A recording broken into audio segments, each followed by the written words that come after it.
everyone, and welcome to this episode of Writers Infusion. I'm your host, Susan. I am here with Dave, Julie, Jen, and Ed behind camera. He'll join us in a couple of minutes. We're here today with our writer, Kathleen Kirsch, at the Portland Public Library in Maine. And we have some people from writers groups with us, so thank you everyone for coming. And today we are hearing an excerpt from Kathleen. Are you reading? Okay, good. It's a literary novella called Fireworks for Bastille Day. So she'll start the reading and then we'll do the critique. Eleanor is attracted to Reese and attends his summer party to see where she stands with him. Her suitor Lionel also attends. Reese seems charming and well-heeled, but Eleanor doesn't know the trouble he has had in the past. Fireworks for Bastille Day. As Eleanor arrived at Reese's house for the party, a slight-figured, bleach-blonde woman dressed in white linen was promenading down the brick walk with her herd of 3 corgis. "I'm looking for Reese," Eleanor told her. The corgis were panting. "Aren't we all?" said the woman with a laugh. "Forgive me, I'm his mother. He invited you, did he?" She looked down at Eleanor's white espadrille sandals. Her eyes rose to Eleanor's lemon-lily sundress. Finally, she beheld the arrangement of auburn curls swept up from Eleanor's neck and fastened with a gold filigree barrette. "Lovely," she said, almost in spite of herself.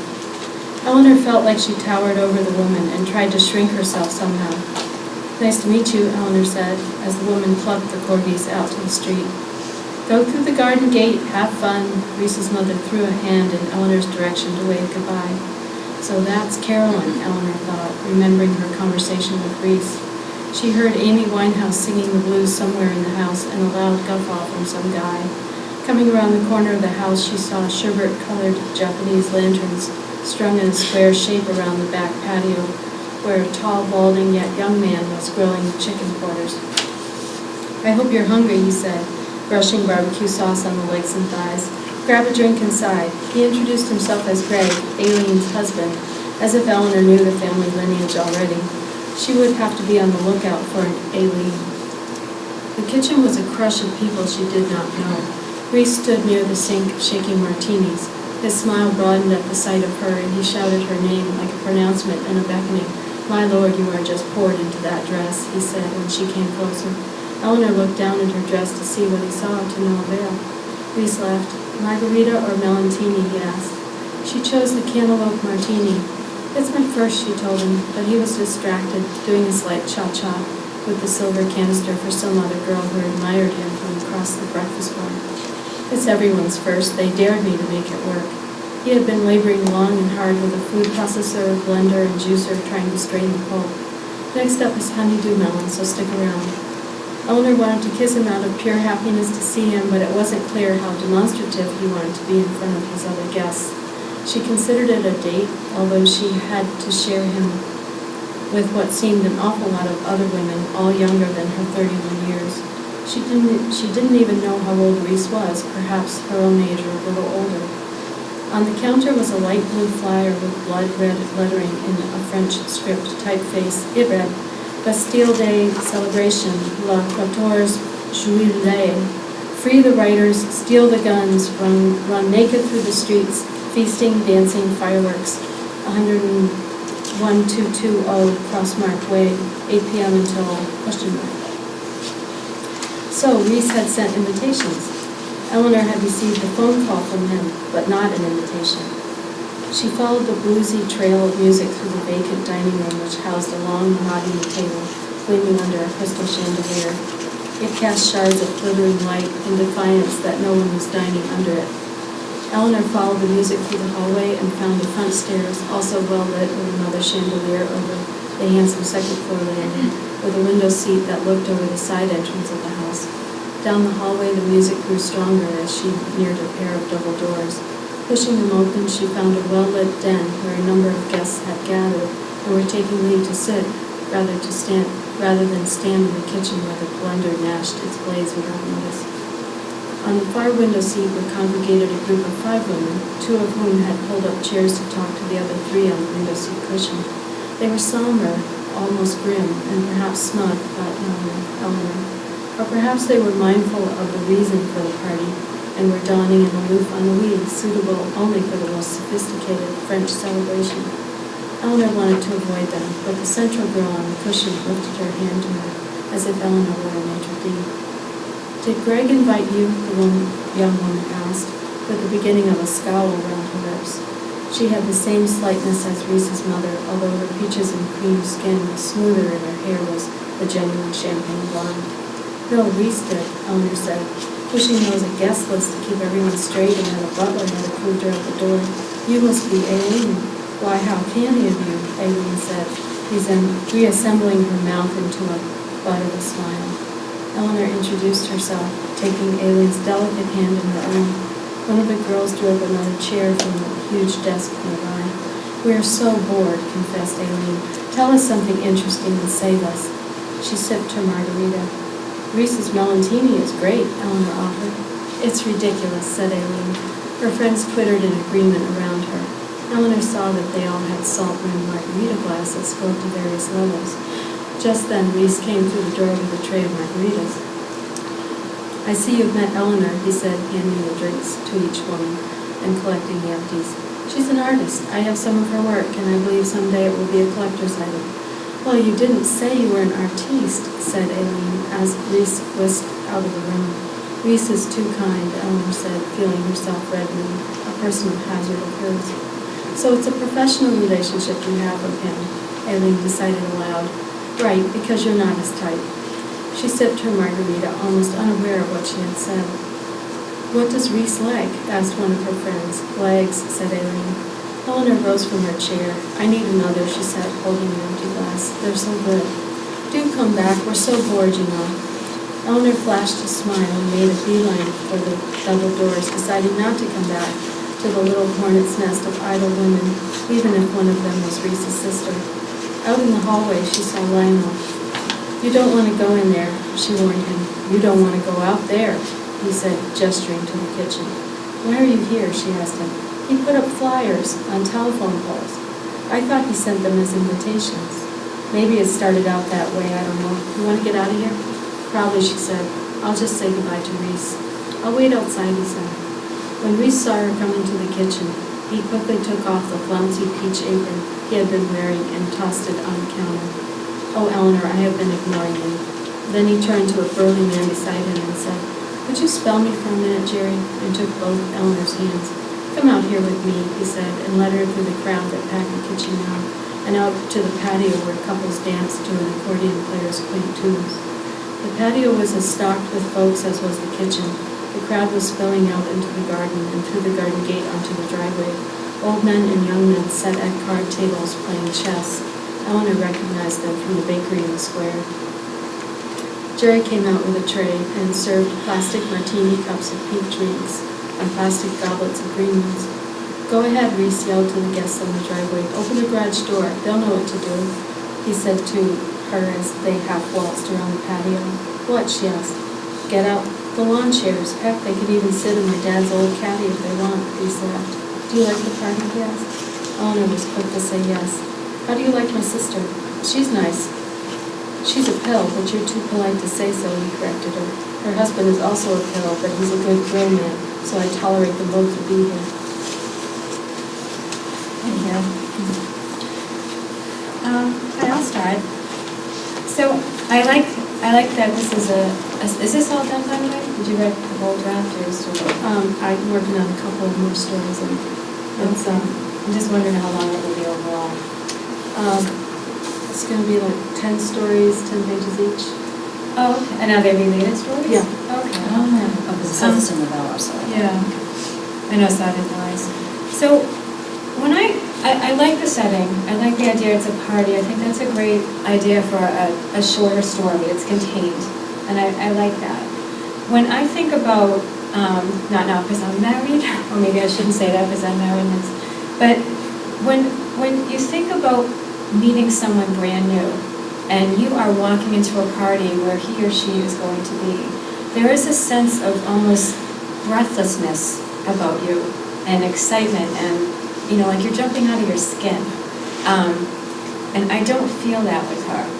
This is almost a bit too mechanical. She's walking into a party, she's meeting these people who are kind of stuck up. And we see all that, she's telling us that, but it's more like she gets there, she meets the mother, she walks through the house, she meets the other, she barely talks to Reese.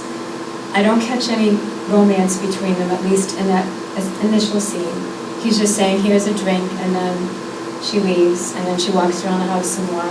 And then near the end, you just start to sense that maybe something's going on. But I think you really need to feel her excitement at coming into this party where she can't wait to see this guy. And when she sees him, she feels fluttery and magical, and she's in this pretty dress. So when he says, you look like you were poured into that dress, maybe she can't see it, but she dressed like that. She must know that she at least tried to look good, so she might be thinking, oh, he really did notice that I look nice. So I think that you need to keep that in mind when writing this, because there's so much excitement when you meet a person, and there's so much potential and romance and attraction. And I need to feel that more in here. And maybe that it would change a little bit if it started with when she sees him. You know, you can start off with the way you did. I actually like the mother. I don't know if you're supposed to. I know she's looking her up and down, but she's walking 3 dogs, and she's still busy. She's kind of cool. She looks up and down and goes, lovely. Yeah, I like it. But I don't know, Reese barely pays her any mind. He says she looks good, but then off she goes to the party all by herself. What guy would do that? He'd say, stay with me, or do you want to help me make drinks, or just watch me? And, you know, you'd see more interaction between them right at the start. So that was how I wanted to start. I don't know if anyone wants to comment on that before.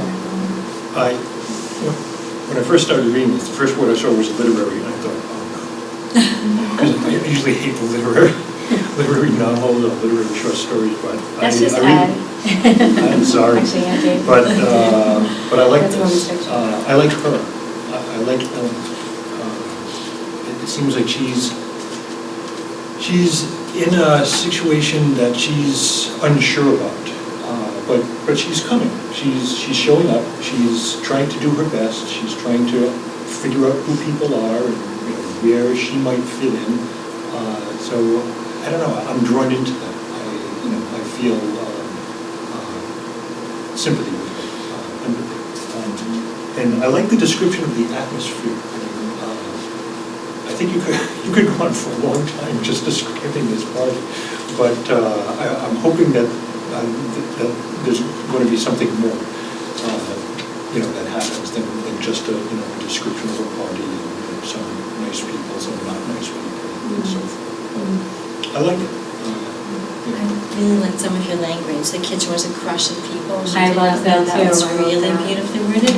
And I appreciated the chandelier in the dining room. It cast shards of glittering light in defiance that no one was dining under it. Thought that was beautiful. But I really want to like Reese and Eleanor. I want to know them. And it felt as if this scene was, the story's moving slowly, slightly when you criticize. And the movement was, it reminded me of a TV commercial. There's one where I think a man goes through with pledge, wood polish from one room to another to show what pledge does. Or the woman in the Encore frozen foods commercial goes from room to room to gather her family. There's one more air freshen, Glade air fresheners. And you just go scene to scene to scene. I want her to join in the ennui or be so bothered by this group of gals or argue with them. She's going to the other room to get drinks, but Reese will just come in to serve them on a tray. Why does he not serve her? Or stay in the kitchen with him and help him, or have a conversation once with Lionel. Lionel is her current boyfriend. It says here, right. Quasi-boyfriend, and you had said her suitor, right? You changed the word.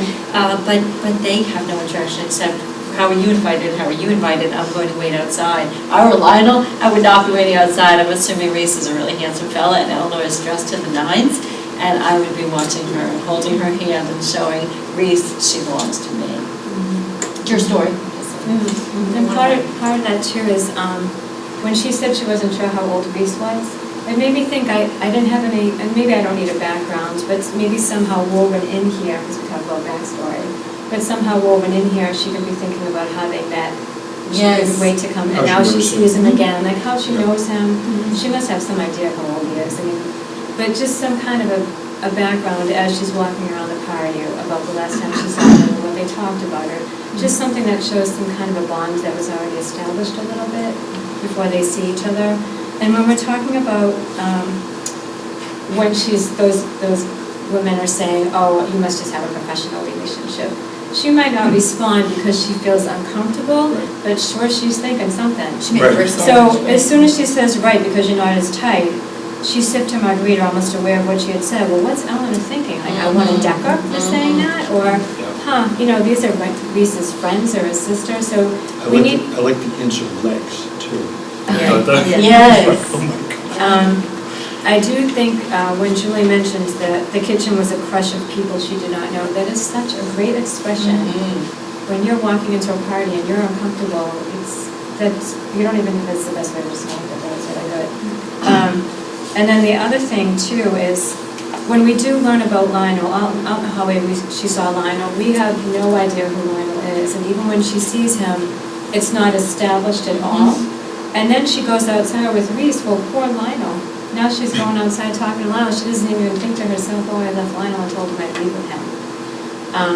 And we know that there's a relationship with quasi-boyfriend Lionel from the summary, but we don't know that reading the story.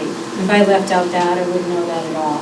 Well, so I'm curious, as you say that, I'm curious if you're doing this deliberately to just let us see, like, the surface of Eleanor and not let us see her thoughts or her reactions. I mean, like, if Lionel is her boyfriend or somebody she's might be interested in, there is no reaction when he shows up. And I'm wondering if that's deliberate, if you just want to, I mean, that's a perfectly fine choice to not do that. Well, and to just let us get things from the surface of things. And the other thing, but with Lionel, if she sees Lionel but she really likes Reese, what does she think when she sees Lionel? Does she know Lionel's going to be there? So when she's amongst all these people she doesn't know, if she does know Lionel's going to be there, she would be looking for him because she knows him amongst all these people she doesn't know. Or did he say he might show up and she's thinking, oh, I hope Lionel doesn't show up because I want to be with Reese. So when she does see Lionel, she didn't expect it, she'd think, oh shoot, now what am I going to do? Right. So there are a lot of different things that she could be thinking as this is going on. Interesting. So I'm going to just focus on just some technical areas. I would like to see Reese and Eleanor together more. So the story's about Eleanor and Reese, but yet they have three very quick interactions with each other. So that most of it, we're 6 pages in, and I have no idea what the chemistry is between the two of them. I know exactly what the house looks like, but the story's not about the house. The story is about the people. So I would disagree with Ed on the description of the party. Just technical stuff. So, for example, where you use your tags for dialogue, you have said the woman, said Aileen, which is kind of an older way to do it. Like you would never say said she, or said he. You'd say he said, she said. So I would put the tag after whoever is speaking. And then also something that we had mentioned earlier. So I would try to stay away from he looked, he said, he heard. So you have Eleanor felt like she towered over a woman. I would just say Eleanor towered over a woman. She heard Amy Winehouse singing the blues. Amy Winehouse sang the blues from somewhere in the house. So just to do a search for pushing them open. She found she found a well-lit den. No, it was just leading into a well-lit den. You don't have to say that she found it. A couple areas where there's passive voice. So on the far window seat were congregated a group of 5 women. You'd want to say on the far side, on the far window seat, a group of 5 women congregated. So it's more active voice as opposed to passive voice. There's a few areas where there's word echo, where she follows the music, and then soon after she follows the music again, or perhaps on page 3. So when you read these things out loud, you'll hear them. Can I say one technical thing? And you actually made the change yourself. The possessor of Reese is Reese's. There's an apostrophe S. My son's name is James, and so we learned early on that it has to be James's with an apostrophe S, not just an apostrophe. Really? S. Yes, really? yes, I mean, the only Absolutely. change is if the next word starts with an Oh, 'cause S, it's and plural, you don't, it's but I don't not. agree with that. Yeah. Yes, I agree Is it with because that. it's Yes, I agree plural, with that's that. when you just use the apostrophe? I don't know, actually. Yes, no, if I it don't was- get it. That's something else entirely. Yes. All right, Don't, yeah, don't fine. even bring that up. All right, so I learned something new today Yes. too, because I thought Unless that the was next word fine. starts with an S, and then you're supposed to put just the apostrophe, but I find that odd. On And Tuesdays. just with what we're talking about with the On house, Saturdays and Sundays. when we're talking about the house and as she's moving through the house, and again, we're talking about concentrating more on the character, like when she meets the women, we know we don't like them. Yeah, I like that Um, scene, I like that. Yeah, so she followed the bluesy trail of music through the house, and there's a whole paragraph here on the empty dining room and all that. I took it all out. I just put, she followed the bluesy trail of music through several vacant, elegantly furnished rooms, until she neared a pair of double doors. And then I just took out, I mean, some of this is just edits, so it's kind of hard to talk about. But some of that doesn't matter. All we need to know is, if we do say elegantly furnished, or however you want to say it, I was just saying it there. I can already picture that in my head. She's walking through a fancy house with fancy people, and when a room's empty, you can just picture something like that. So it's not necessary in my mind to describe it unless it really affects the scene in that particular room. Otherwise, you're just getting through it. Everyone's been through a fancy house, so you can kind of picture that part. Although I like, to Julie's point, I did like the description of the dining room table and not being abandoned, because symbolically that could also be how she is feeling.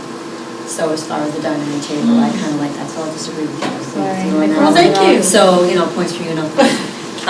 The other thing is, I would use exclamation points sparingly. If you have to use an exclamation point, then your dialogue isn't doing what it's supposed to do. Your dialogue, it should be clear that they're being abrupt or yelling or whatever. So I would use exclamation points more sparingly and ensure that your dialogue makes it clear that the person is either aggravated or yelling, rather than relying on exclamation points. I've been to Right. parties like this, and I've gone to meet these people. And they're singularly repulsive. She is going to the party to see Reese. There's an anticipation there. Reese ignores her for the most part. We're watching her meet other people who are repulsive. Yet I'm getting a handheld camera view of what she's experiencing. There's nothing going on in her head. She's seeing this. This happens, then this happens. It's like a slideshow. We have to, it's an emotional story.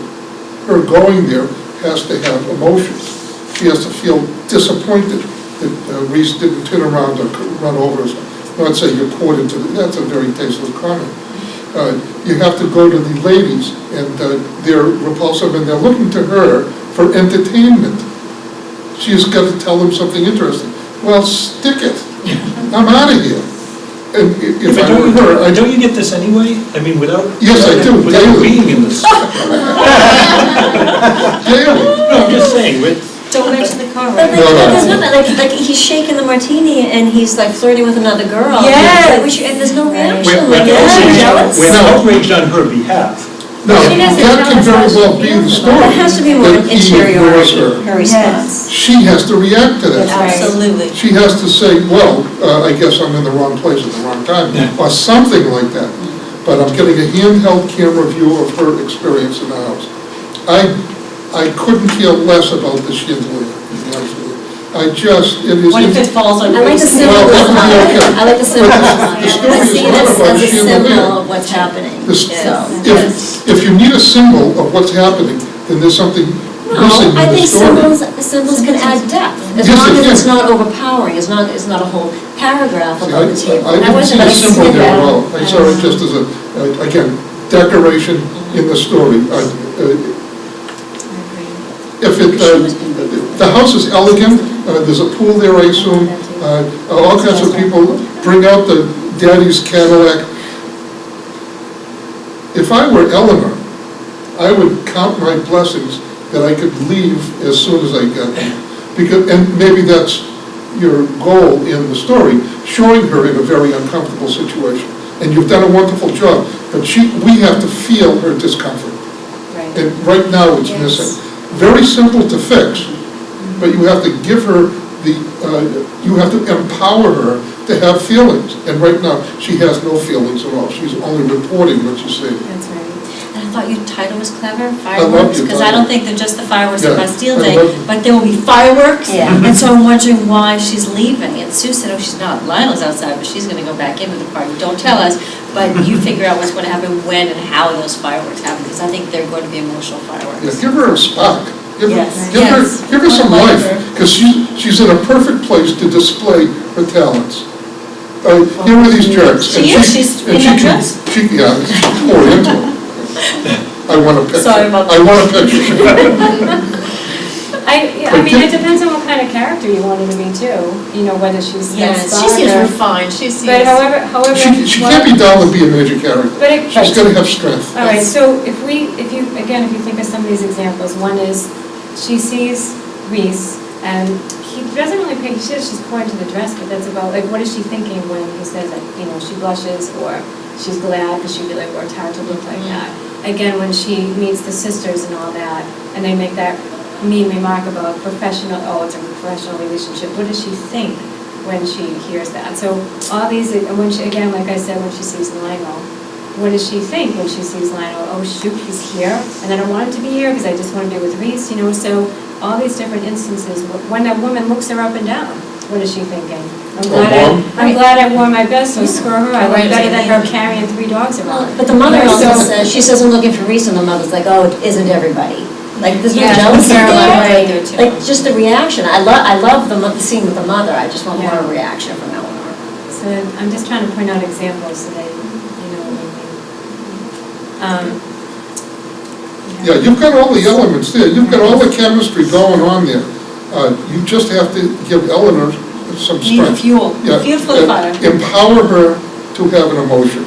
Let her Yes, react. yes. Let her be bitter to those women. I mean, they were just cruel to her. Right. I can't believe that women are that catty to a complete stranger.